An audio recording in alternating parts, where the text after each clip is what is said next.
Allora, cari telespettatori, rieccoci insieme, potete intervenire come sempre. Io vi presento i nostri ospiti, parliamo di una città in modo particolare, Padova, l'ente di ingrandimento questa volta puntato, perché? Perché sono successi diversi fatti che tornano a mettere in discussione la sicurezza, la tranquillità effettiva per i cittadini onesti, normali, tranquilli di vivere in una città. Fatti recentissimi di cronaca testimoniano situazioni di insicurezza e noi cercheremo di analizzarlo con Maurizio Meridi, ben ritornato qui con noi nella veste di cittadino residente in Padova, in stazione, eccolo qua. Meglio di così.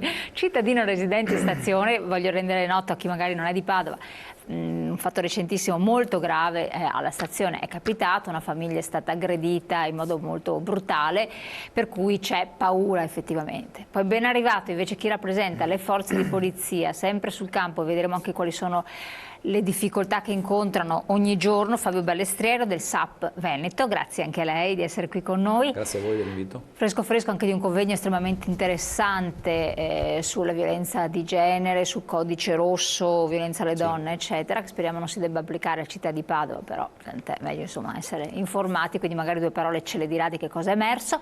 E ben arrivato, ben ritornato qui con noi Alain Luciani, grazie di essere qui con noi.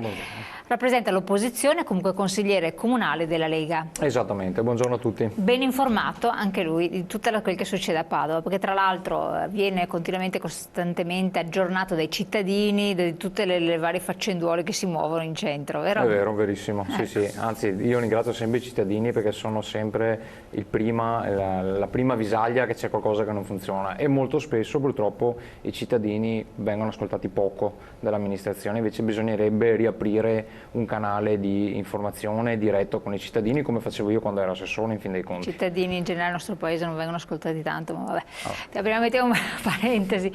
Vorrei partire da Meridi, perché lei vive in stazione, quindi avrà letto, avrà vissuto. Cosa è successo? Ci racconti? È successo un fatto eclatante, secondo me, perché è successo fra dei spacciatori nigeriani e una famiglia di marocchini. Che non è una cosa da poco questo, perché se anziché essere marocchini, io ho pensato, fossi stato io o un altro italiano, probabilmente la cosa sarebbe passata sotto traccia.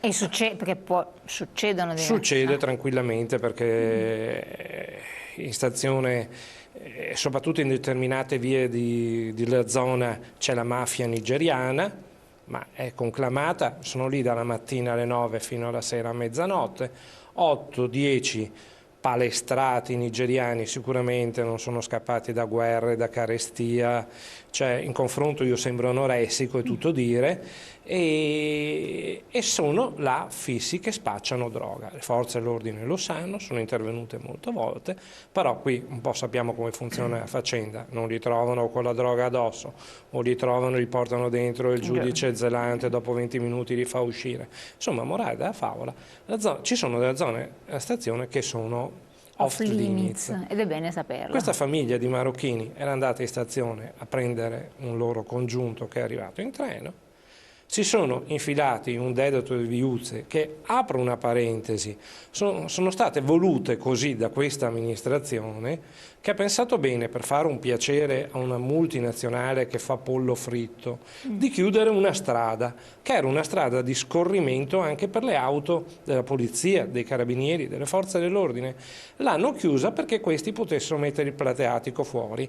Notizia di una settimana fa, questa società, questo ristoratore ha tolto il plateatico perché ha detto mi si siedono solo spacciatori fuori. Quindi abbiamo chiuso una strada per niente, fra virgolette. Sono andati a prendere il congiunto, nel frattempo i nigeriani hanno offerto droga al capofamiglia, ai figli, pensando eccetera. Che magari fossero persone interessate all'acquisto, è nato un parapiglia, c'è stato un ferito, vetri rotti. Io ho visto poco dopo arrivare la polizia e, come spiegavo, già che non può arrivare tranquillamente lungo la strada, ha dovuto imboccare contromano dalla stazione col tram che arrivava, praticamente una cosa complicatissima. Ecco, questo è il risultato di una visione della stazione che non si ferma solo alla stazione, perché per stazione intendiamo anche l'Arcella, le zone limitrofe, che è stata voluta praticamente come la pattumiera della città. Adesso stamattina leggevo sul giornale che il sindaco promette che per Natale metterà le luci. Bellissimo, avremo le luci, 2 alberi di Natale in più. Faremo come è stato fatto ai giardini. Benissimo, ma finché non si fa qualcosa di stabile, qualcosa che porti gente in questa zona, sono solo aspirine contro il tumore. Tra l'altro è vero, sono pochissimi italiani residenti. Guardi, diciamo che siamo una minoranza, noi italiani, in quella zona.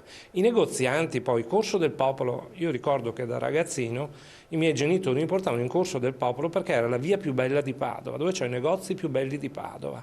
Adesso metà dei negozi sono chiusi, Sì. l'altra metà ce li hanno i cinesi e 4 negozianti, 5 con la farmacia, resistono in tutto il Corso Ma del non è Popolo. più la via più bella di Padova, vabbè. Direi decisamente no. Allora, questo è un po' il preambolo, la premessa. Forze di polizia, dopo andiamo anche alla politica che vede con un certo occhio. Che difficoltà ci sono? Cioè cosa incontrate come difficoltà? Non dico niente, ce lo racconti lei. Ma le difficoltà ormai noi le raccontiamo, le diciamo, le denunciamo da anni, insomma, e Padova certamente non è purtroppo un'eccezione né un'isola felice, diciamo così, per quanto riguarda un aspetto fondamentale, cioè le risorse necessarie per contrastare fenomeni di questo tipo. Cioè servirebbero più risorse per la città, non l'idea dei vigili urbani che ha lanciato... È un problema di organici, il problema degli organici è un problema serio e sentito in ragione del fatto che è chiaro che situazioni emergenziali di questo tipo debbono essere chiaramente anche affrontate con modalità che possono essere talvolta emergenziali fino a ristabilire, diciamo così, una normalità che consenta, perché poi questo è il tema secondo me importante che è venuto fuori per esempio dall'intervento che mi ha preceduto, e cioè quello di ripristinare un tessuto sociale che eviti di far attecchire, diciamo così, un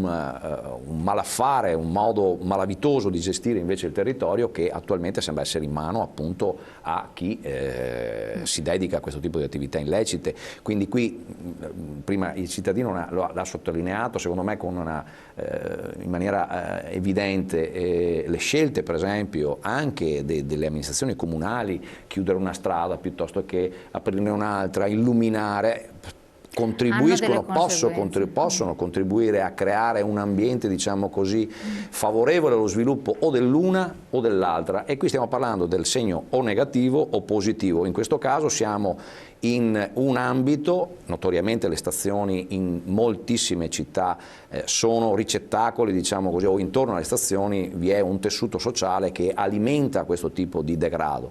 Ma non è che non si possa risolvere, ci sono città che hanno brillantemente risolto questo problema, riqualificando il territorio dal punto di vista urbano, dal punto di vista delle scelte urbanistiche intorno alla città, che non competono certamente alla sicurezza, ma è per dire che noi interveniamo chiaramente in queste situazioni, non dico a valle del problema, ma sicuramente con risorse che non sono da anni, esatto, lo denunciamo, adeguate, diciamo, a contrastare questi fenomeni, perché è chiaro che la situazione emergenziale, il cittadino l'ha detto poco fa, è intervenuta la volante, pur con le difficoltà, il contromano, eccetera, eccetera. Quindi noi ci siamo, diciamo così, ma è evidente che in territori come per esempio le stazioni e tutte le zone che sono attigue e limitrofe, è chiaro che ci vuole un presidio che sia più presente e che dissuada in maniera permanente chi si occupa, chi si dedica allo spaccio a farlo.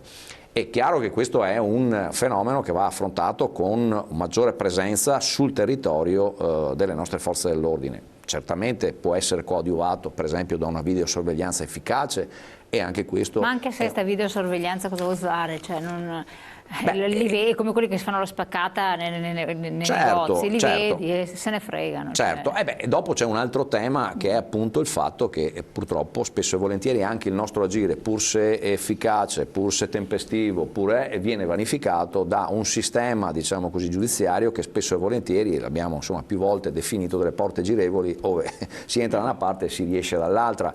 I reati connessi allo spaccio delle sostanze stupefacenti spesso e volentieri il cittadino stesso l'ha evidenziato bene, giustamente, spesso e volentieri poi dopo portano un risultato che non dissuade, diciamo così, a svilupparsi del fenomeno. Quindi, come vediamo, e questo non lo dico perché più è complesso l'argomento e più come dire, un modo per giustificare l'un l'altro del fatto che non si riesca a risolvere il problema.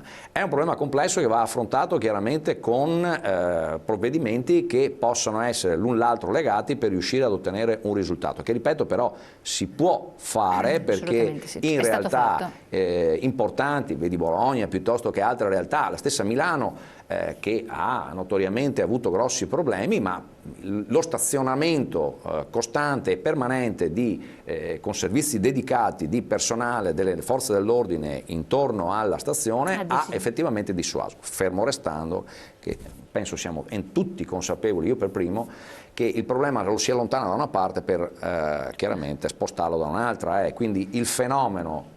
Il cittadino prima parlava di mafia nigeriana e questo è un fenomeno su cui veramente bisogna cominciare a ragionare con maggiore attenzione e con maggiore consapevolezza, consapevoli cioè che questa etnia, queste persone provenienti da quei paesi ormai, è un dato accertato, gestiscono buona parte del traffico della droga.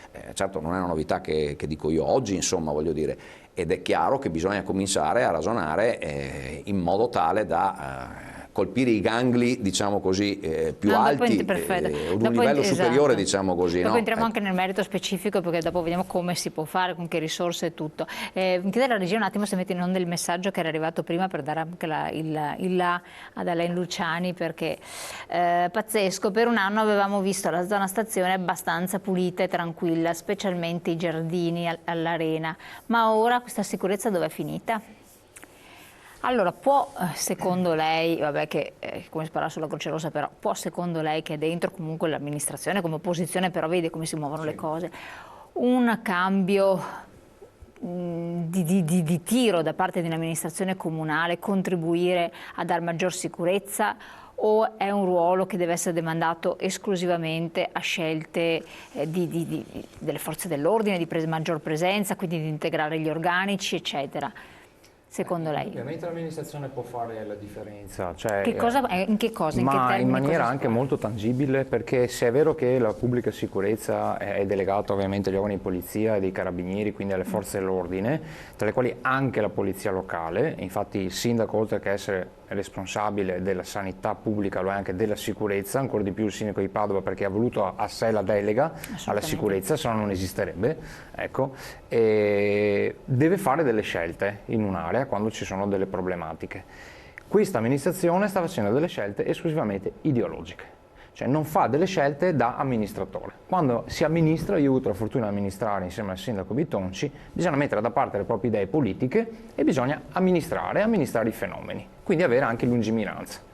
Non a caso gli obiettivi che ci eravamo configurati noi nella passata amministrazione, che purtroppo si è interrotta, avevano cominciato a dare dei chiari segni di miglioramento della zona. Non era di certo il paradiso, però si cominciava a vedere finalmente un certo miglioramento. Questo lo dicevano i residenti, che sono coloro che ci vivono, lo dicevano i commercianti, e in questi giorni abbiamo scoperto che anche il PD riconosceva che c'era un miglioramento delle condizioni con come lo fa l'amministrazione. Lo ha fatto in quel caso Massimo Bitonci con l'ordinanza, ad esempio, per la chiusura dei locali chiamati multietnici dopo un certo orario.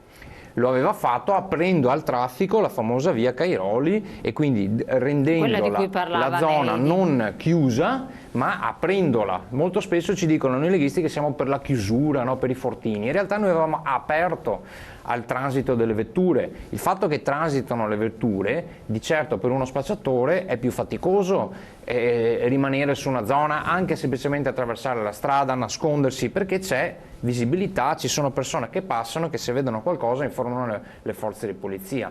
Ad esempio nel nostro progetto di sicurezza, dove oggi è stato aperto il famoso negozio di pollo fritto, avevamo intenzione di portarci l'ufficio della polizia locale. Ecco che voi capite bene che se noi vogliamo contrastare un enorme fenomeno di illegalità, qual è il simbolo migliore se non portare la legalità? Lì avrebbero dovuto prendere servizio 50 uomini della polizia locale. Voi capite bene che in tutto ciò che ci stava attorno, insomma, c'era praticamente H24, la polizia locale a disposizione. Quindi voi capite che sono le scelte di un'amministrazione. Noi la stazione l'avevamo riaperta, se vi ricordate prima, se qualsiasi persona doveva andare a prendere un amico che arrivava in stazione a Padova non poteva andarsi in macchina, era chiusa la stazione, non c'erano posti auto, non c'erano aree di sosta semplicemente per carico-scarico. Noi avevamo riaperto la stazione, abbiamo creato l'area di carico-scarico, abbiamo creato un parcheggio limitrofe piccolino vicino alla stazione stessa dove uno potesse parcheggiare, caricare i bagagli. Avevamo riaperto via Cairoli, via Big Show, che sono le famose vie dove è accaduto questo fenomeno. Cioè sono delle scelte che devono essere fatte, ci vuole del tempo perché di certo non è che si risolve immediatamente, e anche ad esempio una delle nostre grandi idee, che era appunto del sindaco Vitonci, era quella di portare la famosa questura di Padova, nuova questura di Padova, proprio nelle vicinanze della stazione di Padova, nel famosa area degradata che adesso è ferma lì da non si sa quanti anni, e lì l'idea nostra era di riuscire a realizzare la nuova questura di Padova. L'amministrazione ha scelto di portarla in Vianelli. Vianelli è stato simbolo per tanti anni del degrado, no? Ma oggi Vianelli, dobbiamo dire la verità, non ci sono problemi di ordine pubblico, non c'era questa esigenza di trasformare tra l'altro un degrado privato non pubblico, perché mentre l'area della stazione è un degrado, se volete, pubblico, cioè che appartiene a tutti, Vianelli erano delle residenze private dove piano piano l'amministrazione ha acquistato gli appartamenti per trovare un'altra destinazione. La nostra idea era di fare delle aule studio, di fare delle aree dove gli studenti potevano, visto che è molto vicino all'area universitaria. Questa amministrazione ha fatto delle scelte che per carità se ne assumono le responsabilità davanti ai cittadini, davanti alla città, però secondo noi il modo migliore per portare, ma ci sono esempi in tantissime città italiane ma anche all'estero, nel Bronx, famoso Bronx, cosa ha fatto l'allora sindaco? Ha portato proprio la famosa questura, proprio nel Bronx. Hanno risanato totalmente tutta l'area, adesso mi sfugge il nome del quartiere, comunque questa area che era degradatissima, e hanno iniziato con questo, hanno portato una clinica privata enorme, importantissima, e quell'area lì è stata rigenerata. Certo c'è il tema che si sposta il problema, ecco che allora su questo ci vogliono delle politiche anche sociali, ci vogliono anche, perché poi dopo entriamo nello specifico. Ci sono tanti spacciatori perché ci sono anche tanti consumatori, certo, questo dobbiamo dircelo, infatti, perché sennò... sì. Infatti adesso do la parola anche a Meridi dopo tutti quanti voi. Pubblicità un attimo, poi torniamo insieme.